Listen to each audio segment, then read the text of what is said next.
L'adhésion de la Finlande à l'OTAN en 2023 a réduit à néant tous les espoirs de bonnes relations avec la Russie. En outre, la Finlande a désormais mis à la disposition des États-Unis 15 installations militaires, dont une station arctique top secrète située juste aux portes de la Russie.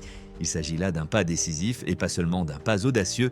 Les tensions augmentent car les forces de l'OTAN sont désormais plus proches de Moscou que jamais. Est-ce le début de quelque chose de bien plus important? Et comment la Finlande a-t-elle changé d'attitude, passant de la neutralité à une menace majeure pour la Russie? Examinons le passé, les actions et les conséquences pour l'avenir. La Russie et la Finlande sont en conflit depuis longtemps. Elles bouillonnent depuis près d'un siècle. Leur relation a été endommagée par des guerres, des invasions et des déplacements de frontières, ce qui a préparé le terrain pour l'impasse glaciale actuelle. Il faut revenir au début pour comprendre comment on en est arrivé là. La propriété du territoire qui appartient aujourd'hui à la Finlande a changé à plusieurs reprises, notamment entre les rois danois, suédois et russes. Pendant la révolution d'octobre 1917, le Grand-Duché de Finlande a déclaré son indépendance de l'Empire russe. Entre les deux guerres mondiales, la Finlande a eu des relations tendues avec l'Union soviétique. Cela était principalement dû à des factions extrêmes au sein de la population qui voulaient transformer des parties de la Carélie commune aux deux nations en un territoire à part entière, gouverné soit par la Finlande, soit par l'Union soviétique. La Finlande a été placée sous l'influence soviétique au début de la Seconde Guerre mondiale afin d'éviter une agression des soviétiques et des nazis en Allemagne. La Finlande, la Lituanie, la Lettonie, l'Estonie et d'autres pays baltes ont été priés par l'Union soviétique d'aménager et de fournir des sites militaires que les soldats soviétiques pourraient utiliser sur leur territoire. Ces demandes ont toutefois été rejetées par tous les pays et l'Union soviétique a fini par les conquérir tous. La Finlande était bien plus difficile à soumettre que les républiques baltes qui ont perdu leur indépendance et ont rejoint l'Union. Suite au conflit entre la Finlande et l'Union soviétique, cette dernière a finalement envahi et occupé la région autour de la ville de Vyborg. La guerre continuant à ne pas progresser beaucoup, la Finlande a accepté de céder à l'Union soviétique environ 10% de son territoire, dont Vyborg qui était alors la 4e ville de Finlande. La Finlande a permis à l'Union soviétique de s'emparer de toute la Carélie en reprenant la guerre avec elle en 1941 qui a duré jusqu'en 1944. Cependant, lorsque l'Union soviétique est revenue dans la région avec ses forces complètes, les soviétiques ont gagné la bataille, ont confirmé les territoires abandonnés et ont forcé la Finlande à combattre à nouveau l'Allemagne nazie pour retirer ses troupes. Compte tenu de la population et des besoins en ressources de cet immense pays, il semble très clair que l'objectif de l'Union soviétique était de conquérir la Finlande, du moins morceau par morceau. Avant la Seconde Guerre mondiale, la deuxième plus grande ville de Finlande, Saint-Pétersbourg, se trouvait à quelques kilomètres seulement de la frontière soviétique, ce que l'Union considérait comme un sérieux problème de sécurité et qui nécessitait l'appropriation de plus de terres autour de la ville. La Finlande céda à une région qui s'étendait sur plusieurs kilomètres entre les deux nations. L'Union soviétique a immédiatement entrepris une militarisation massive et un repeuplement par ses propres citoyens. Après la Seconde Guerre mondiale, la région finlandaise fut essentiellement dépouillée de son héritage finlandais et fut transformée en une zone tampon militaire empêchant les deux parties d'empiéter sur le territoire de l'autre. La Finlande ayant perdu l'une de ses plus grandes villes, on pourrait penser qu'elle subit une forte pression politique pour récupérer ses terres perdues. Mais ce n'est pas vraiment le cas. La ville de Vyborg n'a plus rien en commun avec son passé carélien et finlandais, les Finlandais ayant été contraints de s'installer dans d'autres parties de la Finlande. Helsinki n'a pas laissé entendre qu'elle demanderait à la Russie de lui rendre ses terres, car il ne reste que très peu de Caréliens dans la région. Selon des rapports officieux datant de 1991, le président de l'époque, Eltsine, a proposé de vendre la région à la Finlande afin de résoudre les problèmes économiques de la Fédération de Russie après l'effondrement de l'Union soviétique. Cette proposition n'a toutefois jamais été sérieusement prise en considération et il n'existe aucune preuve que le gouvernement finlandais était au courant de cette proposition à l'époque. La Finlande a donc accepté ses défaites pendant la Seconde Guerre mondiale et s'est efforcée de maintenir sa neutralité vis-à-vis de l'Union soviétique et de son État successeur à l'Est, ainsi que vis-à-vis de l'Alliance de défense de l'OTAN en pleine expansion à l'Ouest. Nous sommes maintenant au XXIe siècle et le risque d'une invasion russe augmente. Après l'annexion de la Crimée par la Russie en 2014, l'OTAN et ses voisins ont commencé à s'inquiéter de voir la Russie tenter d'élargir ses frontières pour se rapprocher de l'Union soviétique. La Finlande n'a pas demandé à devenir membre de l'OTAN à l'époque, mais les États baltes étaient comparativement à l'abri puisqu'ils ont rejoint l'Alliance en 2004-12 ans seulement après avoir obtenu leur indépendance. L'OTAN est toutefois rapidement intervenue pour défendre l'Ukraine après que l'opération militaire russe en Ukraine a essentiellement confirmé ses inquiétudes. Depuis le début de la guerre jusqu'à aujourd'hui, on estime que la Finlande a fourni une aide militaire et économique de 3,1 milliards d'euros, soit 3,27 milliards de dollars américains. 2023 a toutefois été une année importante pour la Finlande puisque le pays a officiellement officiellement rejoint l'OTAN en avril de cette année. La Russie a immédiatement condamné cette décision et a qualifié le rapprochement de l'OTAN de la frontière russe de nouvelles tentatives de l'Occident d'imposer sa géopolitique et son influence sur la Russie.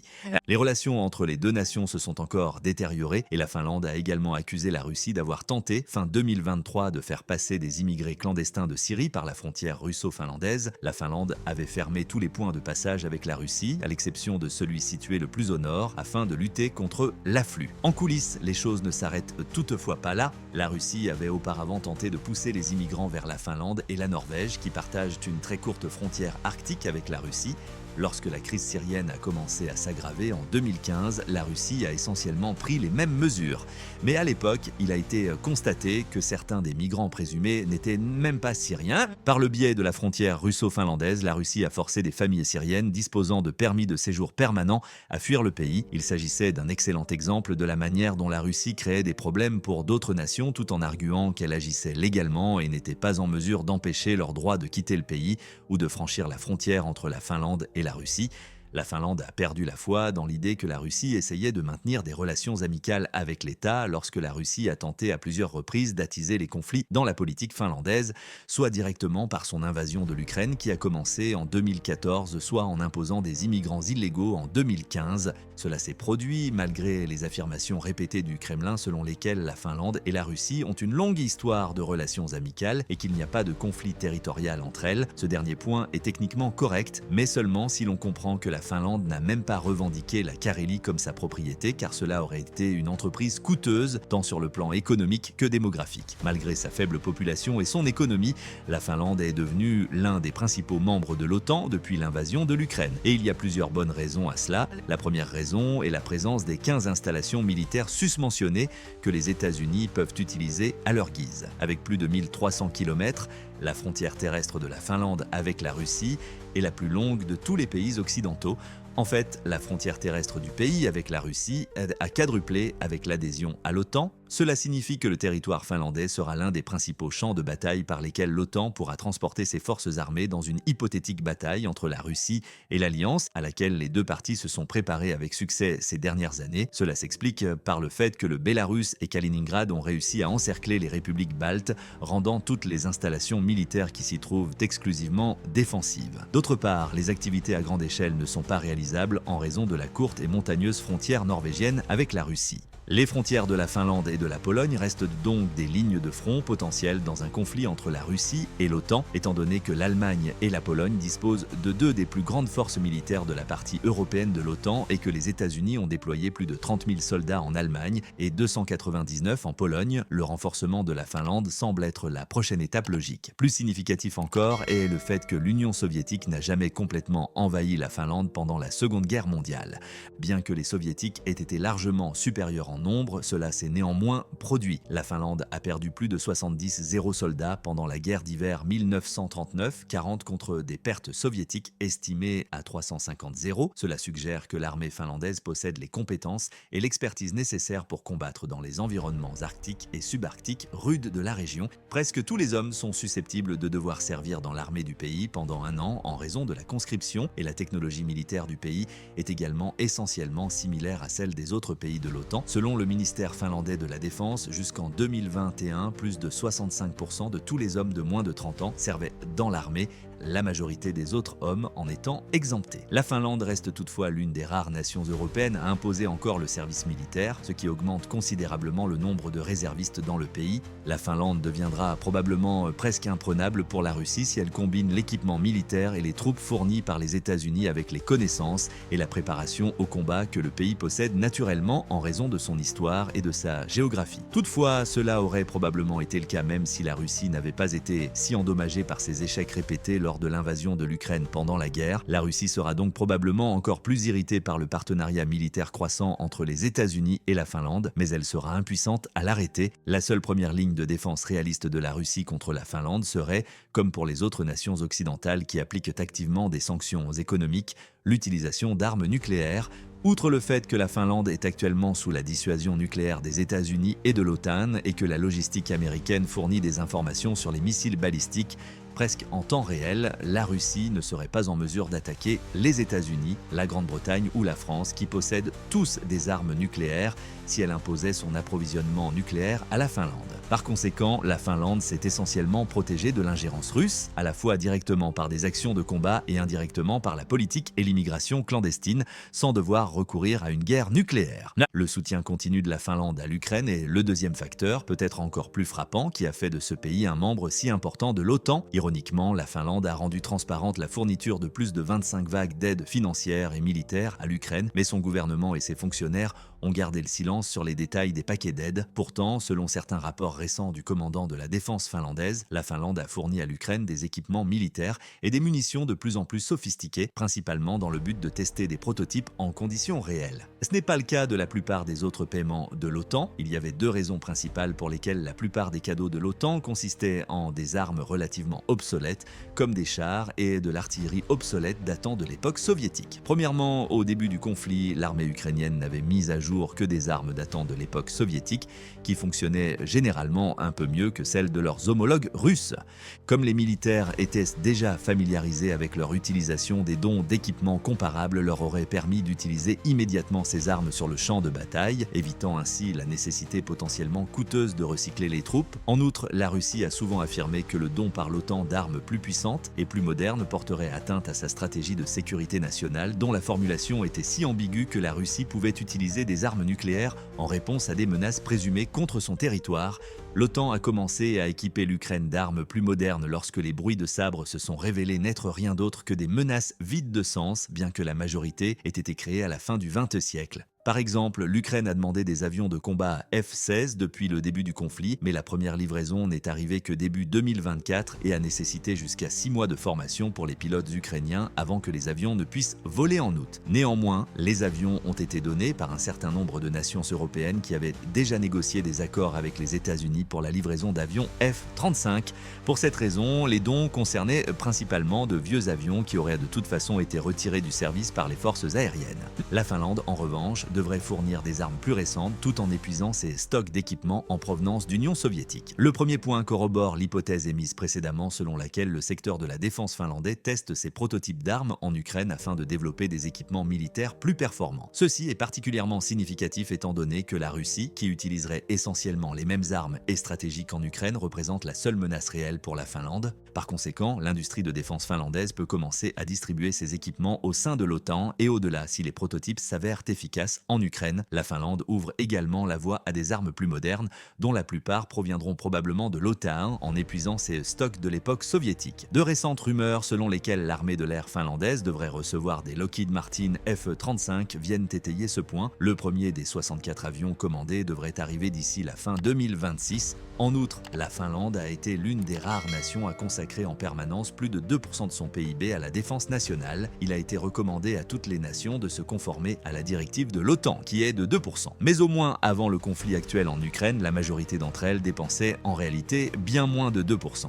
Comme la menace russe ne semble pas devoir diminuer dans un avenir proche, surtout maintenant que Poutine est suffisamment désespéré pour utiliser son partenariat avec la Corée du Nord, par exemple, ces propositions pourraient être révisées au fil du temps. Le ministère finlandais de la Défense assure en tout cas que ses forces armées sont bien préparées à combattre précisément le type de conflit qui fait rage en Ukraine, un conflit dans lequel l'artillerie et la guerre des drones se sont révélés d'une valeur inestimable. Selon le commandant en chef du pays, la Finlande dispose probablement de la plus grande puissance de feu par personne de tous les membres de l'OTAN en Europe. Cette affirmation est étayée par le fait que la Finlande possède plus de 100 pièces d'artillerie automotrice, dont 39 K9 Thunders, fabriquées en Corée du Sud, qui sont parmi les pièces d'artillerie les plus demandées sur le marché. En outre, la Finlande pourrait utiliser sa technologie militaire pour l'opposer à la Russie, puisqu'elle a tendance à fournir des prototypes à l'Ukraine. Nous pouvons probablement déduire certains de ces développements, même s'il n'existe pas de données précises sur le type de prototype transporté vers les lignes de front du Donbass, probablement parce que la Finlande ne souhaite pas informer la Russie de son approche future. Le gouvernement finlandais détient la majorité de Patria, la plus grande entreprise militaire du pays, tandis qu'une organisation de défense norvégienne détient une participation minoritaire. Patria fabrique principalement des véhicules et des systèmes d'armes tractés, idéaux dans la mesure où les armes mobiles joueront probablement un rôle important dans les combats modernes. L'AMV, Armored Modular Vehicle Vehicle de Patria, par exemple, est un châssis de véhicule 8x8 principalement destiné à l'appui de l'infanterie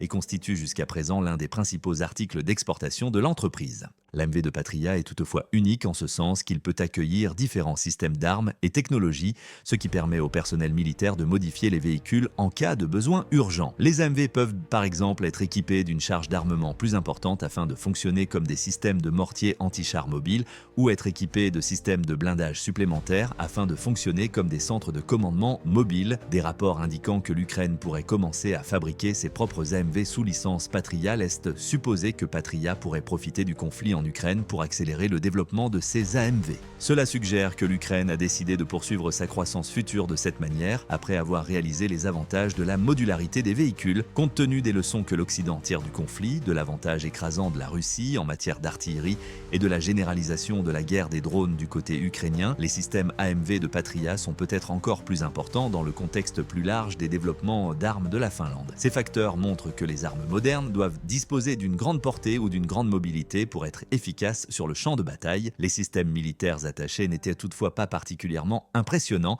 Cela est probablement dû au fait qu'ils nécessitent beaucoup plus de temps pour être mis en place que les systèmes d'artillerie automoteur. De plus, malgré leur nom, les systèmes militaires tractés ne sont pas très mobiles et l'équipement d'artillerie doit être assemblé avant le tir et démonté pour le transport. Ils sont donc particulièrement inadaptés aux opérations Fire and Forget ou Shoot and Scoot. En quoi est-ce important? En fait, les systèmes de surveillance modernes sont très efficaces pour identifier et trianguler les attaques d'artillerie, en particulier celles qui reposent principalement sur les drones et l'intelligence artificielle. Chaque fois que des tirs d'artillerie sont effectués, il y a de fortes chances que les systèmes adverses les détectent et ripostent. Les systèmes immobiles sont plus susceptibles d'être détruits en raison de la diminution rapide du temps de réaction. Les autres systèmes standards de Patriot semblent être une tentative de résoudre ce problème. Les munitions d'artillerie de l'OTAN sont compatibles avec l'équipement d'artillerie remorquée de 155 mm de l'entreprise. En outre, Patriot a intégré l'autopropulsion à sa plateforme en faisant fonctionner l'empattement avec un moteur diesel séparé. Patriot pourrait maintenant combiner les systèmes en Ukraine pour créer un système d'artillerie de 155 mm automoteur monté sur un AMV. Cela combinerait la mobilité et le blindage de l'AMV original avec la capacité à longue portée de l'obusier. Le système ressemble à un système d'artillerie automoteur français basé sur un camion 8x8. Selon les rapports, le design français, dont le nom de code est César et qui a déjà été livré en petite quantité à l'Ukraine, s'est révélé bien plus efficace que les obusiers tractés actuels, notamment le M777 britannique et le M109 A6 Paladin fabriqués aux États-Unis. Étant donné que l'armement principal de toutes ces armes est le même obusier de 155 mm,